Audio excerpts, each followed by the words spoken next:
Njengamanje ke ake sibheke Isintu esiqhutshwa uma kukhotheme Isilo. Ukuselekelela ukubheka lesihloko sixhumana nabahlaziyi bethu besintu ezindlini zokusakaza eSABC eThekwini. Sino noSomlando noma ke okungiyena owabe ebhekele indaba zolimi lesiZulu eNyuvesi uKZN uProfessor uNdela Ntshangase. Kanti ke sinaye futhi ke nowabe engumhleli weindaba lapha eSABC uNhlakanipho Zulu. Asinibekele sinamukele eindabeni zesiZulu bahlonishwa. Yebo siyabonga siyabingelela futhi. Ngizocela ukuthi ke ngithi nje ukucaphuna la encwadini ebhalwe umntwana uZebulon kaNqama Zulu mayelana nokutshalwa kweNgonyama. Lapha kwakuyisigameko la kwakade kusocongwe khona Isilo esesakhothama uShaka. Lapha ke kuthiwa kwathi lapho esebone lombono wabatshela ayenabo ukuthi umzimba weSilo akavumi yena ukuba uyolahlwa ngoba sekuyamcacela ukuthi lona ube yiliwundlu lamakhosi ohlanga. Ngakho ke akatshalwe ngokwenhlonipho yokubekwa kwamakhosi ohlanga. Babulala inkabe emnyama, bathatha isikhumba sayo bawusonga ngaso base besibopha ngomzungulu. Bawutshala emgodini wamabele esibayeni kwaDukuza okuyilapho silele khona ngokuthula Isilo sikaNdaba. Shando ngiyacabanga mhlambe ukuthi abahlonishwa bangasilekelela ukubheka ukuthi ngempela itshalwa kanjani iNgonyama. Impela mhlambe sizoqala nje ngumkazi sicela umkazi usicacisele ngoba njoba nje kwenzeke lento eyenzekile abantu baseNingizimu Afrika bafunda lukhulu. Sicela usicacisele ukuthi uma ngabe inkosi ikhotheme izinkambiso nezinhlelo zokuyitshala zihamba kanjani. Ngibonge kakhulu. Ngokwazi kwami uma inkosi ikhotheme kuye kuqala kuhlale abomndeni kulesi simo ke sikhuluma ngaso kusho ukuthi kuhlala abantwana basendlunkulu kanye nalabo ababamemile ukuthi makuboniswane. Kungefane njalo ukufihlwa kwenkosi. Kuya ngesimo esisuke sikhona ngaleso sikhathi ezweni. Bese kuphinde kubhekwa futhi nesimo sendawo lapho khona inkosi ikhothamele khona nalapho izotshalwa khona. Kuphinde futhi kubhekwe nesimo somndeni uqobo. Lezi zinto ke uma zenziwa azingaze zingenziwa zivezelwe umphakathi. Kuyothi ke mangabe sebelibhungile ke udaba benza nezinhlelo zokuthi sizotshalwa kanjani kuphi nini ngobani abazoba bekhona bese ke bephumela ke kube khona ke ozokhuluma ngwegunya lakhe ngokwesikhundla sakhe ebese esho ke ukuthi Isilo sizotshalwa kanjani. Ake ngisho ke kwenye inkathi njengoba lokho okucashuniwe kade ekhuluma lapho isimo ngikholwa ukuthi sasikuvuma lokho ukuthi kwenzeke. Kanti futhi omunye kungenzeka kube isimo asivumi ukuthi kwenzeke konke okulindelekile ngoba kukhona abakubonayo ukuthi kubucayi kakhulu ngokomndeni.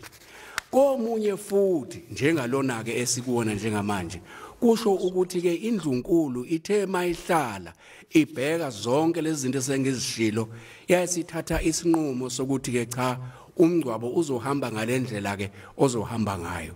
Emasikweni ke esintu kakhulukazi isiZulu kukhona ukuthi umbono noma izwi kumbe isinqumo sasendlunkulu uma ngabe sesishilo ukuthi izinto zizohamba kanje akekho nolungelo lokuthi agibele esihlahleni efuna ukubona ukuthi kwenzeke kanjani. Makuthi umphakathi awuzuba khona noma awuzubona isinqumo leso sasendlunkulu okufanele sihlonishwe kungabi khona nothi uyaxokama mhlambe ufuna ukuthi abone cha kufanele sihlonishwe. Akuyona into yokuqala ukuthi ke kube nezimo lapho khona kuthiwe cha hayi uma ngabe ke esefihlwa loyo ngikhuluma ngomuntu ke manje uma esefihlwa loyo kuyohamba kanje leso sinqumo siyahlonishwa Mkazi ake ngithathe wena Ndaba ezitha lapha usebenze kakhulu ophikweni leindaba eSABC namhlanje kube nzima kakhulu ukucoshela izindaba ezithinta ke ukukhothama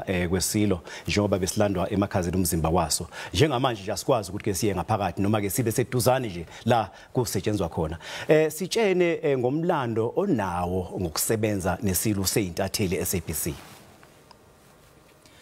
Ngingathi nje Vusi ngisebenze kakhulu ngingumcosheli wezindaba kodwa kukhona izinto ezinxantathu engiyibonile ngayifunda esilweni engathi uma ngigoqa ngithi isilo besiqhakambise kakhulu amasiko okungena umunxa wesikhathi samanje esingawubiza ngokuthi social cohesion. Ngesikhathi ke kuqhakambisa amasiko kusukela ngo1984 sivusa umkhosi womhlanga njengeintatheli ezazi qhuba umsebenzi womntatheli ngaleso sikhathi safunda izinto eziningi esasingazazi ukuthi kanti kuhle kanje ukuqhakambiswa kwamasiko okumanje kukhulunywa ngendaba yodlame olubhekiswe kubantu besifazane. Kodwa uma sekubuyelwa esimene sokuthi kusetshenzwa indaba yomkhosi womhlanga kuthathwa bona abantu besifazane baqeqeshwe okwenza ukuthi bangangeni enxakini yokuthi badliwe yijozi labantu besilisa. Ngiphinde futhi ngibone ukuthi isilo siqhamuke nomnxa wezokukhanda ukuthula kusukela sisengumfana. Ngo1973 kwaba khona iziteleka ezabankulu kakhulu ezweni lapha koMagenqa nakwezinye indawo sasiyifikela mathupha khona sizokhuza umsindo sikhulume nabaqashi okwakwenza ukuthi ke singene kakhulu ezintweni pheceleze ngathi ke iconflict resolution and management.